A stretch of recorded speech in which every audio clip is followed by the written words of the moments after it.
자, 여러분 환영합니다. 오늘 우리가 함께 파헤쳐볼 내용은요. 아주 흥미로우면서도 꽤나 거대한 스케일의 철학적 뼈대를 담고 있는 문헌입니다. 바로 원리강론의 설원격인 총서 부분인데요. 이게 단순히 어떤 특정 종교의 교리서라고만 생각하시면 오산입니다. 이 안에는 인간의 역사, 과학, 그리고 정치 이념까지 아우르는 그야말로 엄청나게 체계적인 철학적 주장이 담겨 있거든요. 오늘 해설에서는 우리가 어떤 편견이나 특정한 입장 없이 오직 이 원문이 전개하는 논리 그 자체를 아주 투명하게 따라가 볼 겁니다. 다들 준비되셨죠? 바로 시작해 보겠습니다. 오늘 우리가 짚어볼 굵직한 아젠다들입니다.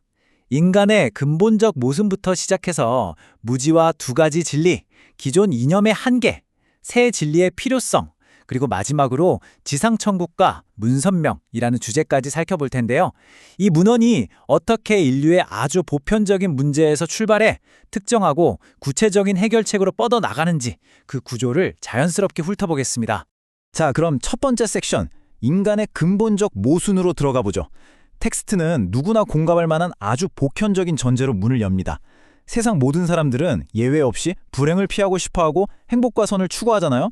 그런데 우리는 근본적으로 아주 깊은 내적 모순이라는 함정에 빠져 있다는 겁니다. 여기서 저자가 아주 날카로운 질문을 하나 던지는데요. 인간은 왜 선을 원하면서도 자꾸 악을 행하는가? 사실 세상에 자기 아이한테 악당이 되라고 가르치는 부모는 없단 말이죠. 우리의 본심은 명백하게 선을 원하는데 대체 왜 인류는 끊임없이 자기 파괴적인 욕망에 시달리면서 악을 저지르는 걸까요? 문헌은 바로 이 지점, 이 치열한 내적 투쟁을 인간 존재의 가장 근본적인 미스테리로 꼽습니다. 이 철학적인 문제를 좀 더 역사적인 맥락으로 끌어오기 위해서 저자는 사도 바울의 아주 유명한 성서 구절을 인용합니다. 바울조차도 내 마음은 선을 원하는데 내 육신 안에 다른 법이 나를 자꾸 악으로 끌고 간다며 내면의 전쟁을 한탄했거든요. 그러니까 이 투쟁이 어느 한 시대만의 문제가 아니라 시대를 초월한 인류 전체의 실존적 상태라는 걸 강조하는 거죠. 그렇다면 여기서 우리가 던져야 할 핵심적인 질문은 도대체 이 모순이 어디서 왔는가입니다. 가만히 생각해보면 우주의 어떤 존재도 처음부터 스스로를 파괴하는 모순을 안고 태어나진 않잖아요. 그렇다면 인간의 이 치명적인 결함 역시 태어날 때부터, 즉 창조될 때부터 있었던 게 아니라는 논리가 성립됩니다. 살아가면서 어느 순간 얻게 된 일종의 병적인 상태라는 거죠. 기독교에서는 바로 이 파멸적인 상태를 타락이라고 부른다는 게 이 문헌의 핵심적인 설명입니다. 이제 두 번째 파트, 무지와 두 가지 진리로 넘어가 보겠습니다.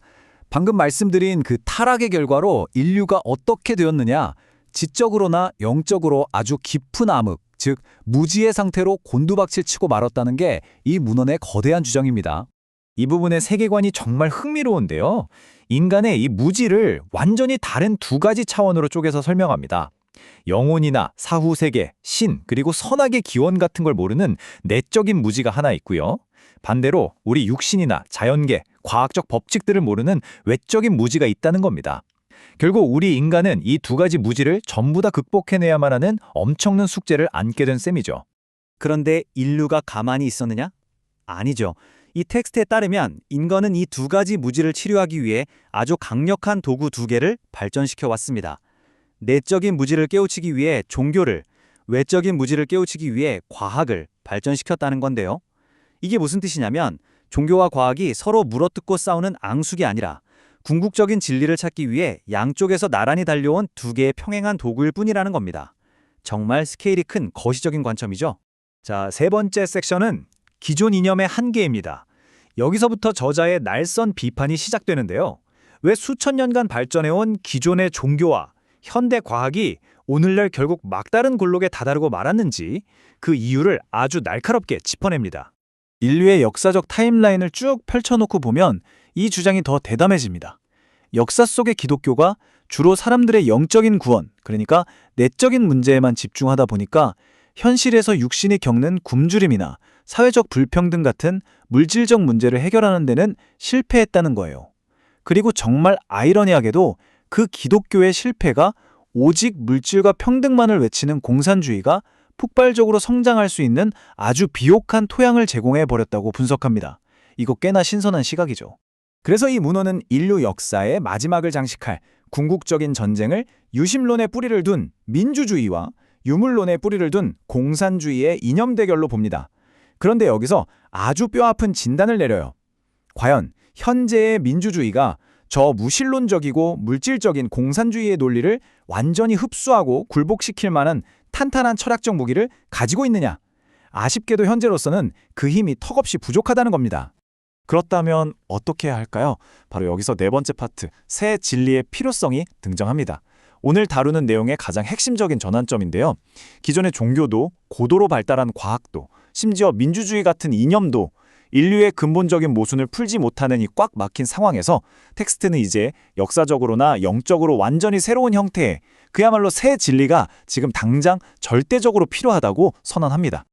근데 이 새 진리라는 게 그냥 듣기 좋은 말 대잔치여서는 안 된다는 거예요. 기존 종교들이 수천 년간 미로처럼 헤매면서 속 시원히 답하지 못했던 그 복잡한 질문들 있잖아요. 예를 들면 타락은 정확히 왜 일어났는지, 전능하다는 신은 왜 그걸 가만히 보고만 있었는지, 또 십자가 대속의 진짜 한계는 뭔지 같은 아주 구체적인 의문들 말입니다. 이런 질문들에 대해 단 하나의 모순도 없는 논리적인 마스터키를 제시할 수 있어야 한다는 거죠. 이렇듯 이 새 진리가 통과해야 할 기준치가 정말 어마어마하게 높습니다. 단순히 새로운 신흥 종교 하나 만들겠다는 수준이 아니에요. 종교와 과학의 그 오랜 갈등을 하나로 완전히 통일하고 성경에 나오는 알쏭달쏭한 비유들을 아주 과학적이고 논리적으로 풀어내야 하고요. 심지어 공산주의의 유물론마저 포용해서 더 높은 차원의 이념으로 승화시켜야 한다고 주장합니다. 한마디로 인류가 쌓아온 모든 지식을 묶어내는 궁극의 통합 프레임워크가 되어야 한다는 뜻이죠. 물론 이런 엄청난 주장이 너무 파격적으로 들릴까봐 저자는 요한계시록 같은 특정 성서 구절들을 탄탄한 근거로 깔아둡니다. 무슨 말이냐면 이 새 진리가 어느 날 갑자기 하늘에서 뚝 떨어진 엉뚱한 교리가 아니라 이미 성서에 분명하게 예언되어 있던 언젠가는 반드시 이루어져야 할 궁극적인 약속의 성취라는 논리를 구축하는 겁니다. 자, 드디어 마지막 5번째 섹션입니다. 지상천국과 문선명. 이제 우리는 이 문헌이 그토록 촘촘하게 쌓아올린 논리가 결국 어디를 향해 가는지, 그리고 이 거대한 우주의 비밀을 가져왔다고 주장하는 특정한 인물이 누구인지 화면하는 종착지에 도착했습니다. 텍스트가 제시하는 구원의 로드맵은 아주 명확하고 체계적입니다. 이 새 진리를 받아들여서 우리가 앓고 있던 내적, 외적 무지를 전부 걷어내면 어떻게 되느냐? 죽어서 구름 위로 올라가는 추상적인 사후세계가 아니라 바로 지금 우리가 딛고 있는 이 지구상에 물리적이고 실제하는 지상천국을 건설하게 된다는 겁니다. 신의 사랑 아래서 완벽한 가족애가 이루어지고 그래서 죄를 지으려야 지을 수가 없는 완벽한 이상세계가 이 땅에 열린다는 정말 이제 원대한 비전입니다. 그리고 문헌은 대미를 장식하면서 아주 결정적인 선언을 하는데요. 이 모든 논리의 끝에 서 있는 인물, 즉 문선명이라는 인물이 그야말로 상상을 초월하는 영적인 전투와 고뇌를 겪어냈고 끝내 영계와의 깊은 교감을 통해서 이 궁극적인 마스터키, 이 우주의 비밀을 세상에 밝혀냈다고 결론을 내립니다. 자, 오늘 우리가 살펴본 이 거대한 철학적 여정을 마무리하면서 여러분께 아주 흥미로운 질문 하나를 던지고 싶습니다.